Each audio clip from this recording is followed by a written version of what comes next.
On fait souvent une confusion quand on lit la Bible. Parce que on ne sait jamais quand on parle d'un personnage, si c'est un personnage en tant qu'individu, ou si c'est un personnage qui représente un groupe. Par exemple, le royaume d'Israël, après la rupture, après la sécession à la mort de Salomon, Israël, c'est le nom d'un personnage, mais c'est aussi le nom d'un royaume, qu'on appelle également Éphraïm. Quand on dit Éphraïm, on ne parle pas d'un personnage qui s'appelle Éphraïm, on parle d'un État, d'un royaume qui a pris le nom d'Éphraïm. Eh bien, pour le Sud, c'est pareil. Le royaume du Sud, c'est le royaume de Juda. On peut dire aussi la Judée, mais c'est le royaume de Juda face au royaume d'Israël.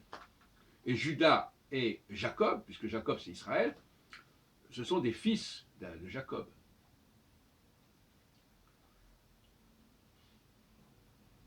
Alors Éphraïm, c'est le fils de Joseph. C'est un des fils de Joseph. C'est pour ça qu'on l'appelle Éphraïm. Donc, ces prénoms qui sont utilisés, Juda, Jacob, Israël, Éphraïm, ce sont des prénoms qui désignent des populations, des peuples, des États, des royaumes.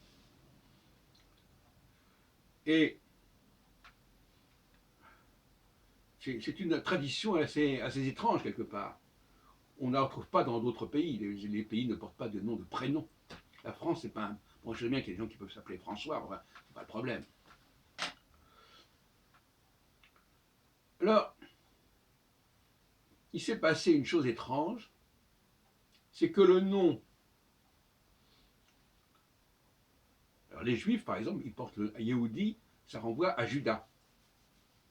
Mais curieusement, on dit les Juifs et on les associe à Israël. Non seulement à l'État d'Israël, mais on dit Israël pour désigner les Juifs. Écoute Israël. C'est ce qui est récité dans le schéma Israël. Écoute Israël. Qu'on trouve d'ailleurs dans les Actes des Apôtres, à un moment donné, au chapitre 2, je crois. Écoutez, vous, les Israélites. Alors, ça montre bien que les Actes des Apôtres sont marqués aussi par cette idée d'un retour des brebis d'Israël. Les brebis d'Israël, ce n'est pas les Judéens. Les brebis d'Israël, c'est les peuples d'en haut, les peuples du nord, qui sont d'ailleurs descendants, quelque part, des enfants de Léa. Parce que parmi les enfants de Jacob, il y a ceux qui sont nés de Léa, il y a ceux qui sont nés de Rachel. J'en ai parlé, bon, je ne reviens pas là-dessus pour l'instant. Donc,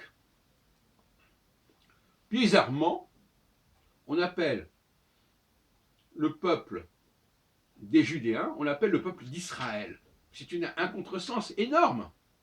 Pourquoi énorme? Parce que tout simplement, ce sont deux messianismes différents. Le Mashiach ben Yosef, qui est le Mashiach qui vient pour les gens d'Israël, le fils de Joseph, et le Mashiach ben David, qui vient pour les gens de Juda. Alors pourquoi est-ce qu'on n'a pas appelé le nouvel État l'État de Juda, et au lieu de l'appeler l'État d'Israël? Voilà une grande question qu'on peut poser. Et à mon avis, c'est pour des questions de connotation.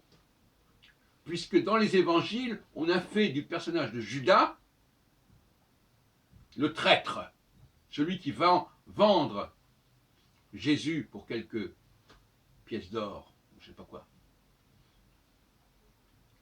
Mais il faut bien comprendre que ça aussi, c'est une manigance qui a été réalisée par les adversaires de Judas, parce que quelque part, les évangiles représentent les intérêts du royaume d'Israël et pas du royaume de Juda. Et c'est pour cela qu'on a fait de Judas le traître.